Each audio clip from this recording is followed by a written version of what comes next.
Assassinated yesterday by a lone gunman in a rare act of political violence that has shocked the country.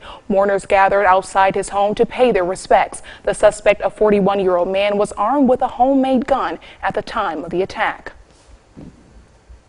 Now our Nick Mantis joins us now with a look at sports. And Nick, the Detroit Tigers have been on a winning streak. Yeah, some happy news, Shamir. 6 straight wins for the Tigers as they decided to start celebrating in an interesting way, and we're going to show you how they did that. Plus, the Detroit Red Wings have made some interesting moves to set up maybe a competition in the Nets. We're going to talk about it and hear from General Manager Steve Yzerman right after the break.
This is the 6 Sports Desk.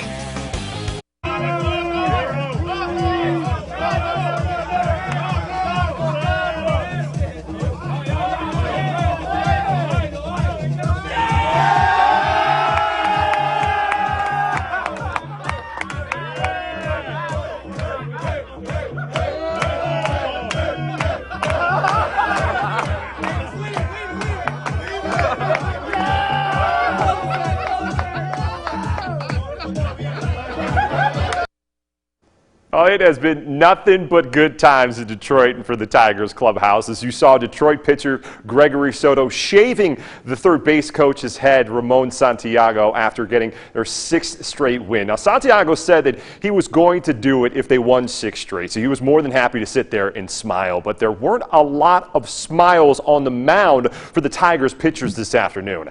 Out to Guaranteed Rate Field we go, where Tiger starter Garrett Hill was trying to have a repeat of his record-setting MLB debut on the 4th of July. But in the bottom of the 1st inning, with the 2 runners on, he left one in the zone for Gavin Sheets, who hung out the laundry on this one. 408 feet for a 3-run homer. Hill would get pulled after just 5 innings and giving up 6 runs and only getting 1 strikeout. And his counterpart, the always fun to watch Johnny Cueto, was on fire for the Chicago White Sox, pitching 8 innings, giving up 0 runs, no walks, and striking out 5 Detroit batters as the Tigers got shut out by the White Sox 8-0 the final. And after the loss, A.J. Hinch discussed what went wrong on the mound for Garrett Hill. Well, the 3-0 count to Sheets was the first critical, mistake where, you fall behind a guy who can free up and hit the ball out of the ballpark, and he did. And it just looked like they were going to use the middle part of the field. They didn't pull off the ball and grind out to third. They didn't miss hit balls. Vaughn had the 1 ball down the line, but they were hitting his mistakes, and they were hitting the ball up the middle to gap. And, they're a dangerous offense when they get that momentum going. I know I keep saying it, but that's how they roll. So I think they just got some pitches that were, more hittable than others. And sticking with Detroit pro teams, the Detroit Red Wings brass made some interesting moves yesterday during the second day of the NHL draft. And one of them was getting a new goalie in a trade for a 3rd-round draft pick. Now, the Red Wings got Ville Husso from the St. Louis Blues. Husso was mainly the backup goalie for the Blues this past season, but was able to shine towards the later half of the year. And General Manager Steve Yzerman sees it as a great pickup. There's more teams that need goalies than actual goalies that are available, so we elected to use a draft pick to try and secure one.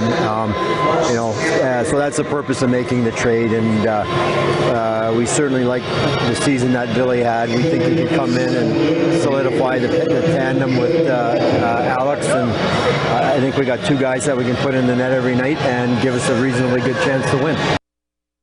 And back up here in mid-Michigan, the newest class of the Michigan Baseball Hall of Fame was just inducted tonight over at Jackson Field before the Lansing Lugnuts baseball game.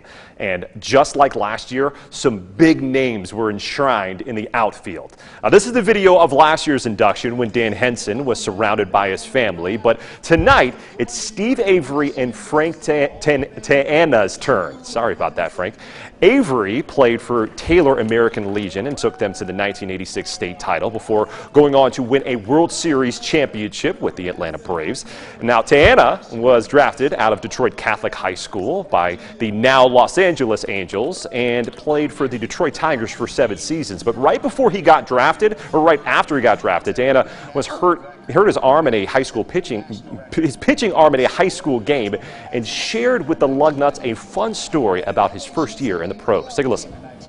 It's interesting. I signed with the Angels. I show up at rookie ball camp in Idaho Falls, Idaho, and I can't play for the first week. I can't throw. I tell them my arms bother me, so they fly in Carl Ackerman, the guy that the scout, to identify me because they think I'm phony. They think I'm one of those pretend guys. So they fly in Carl, and he has to identify me and say, "Yeah, this is Frank."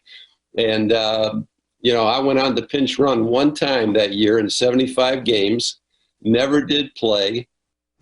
Teana. I'm going to make sure to get that right at 11. We're going to have plenty from the pros after tonight on 6 News at 11, so don't miss it, and we'll be right back with a final look at your forecast. So stay with us.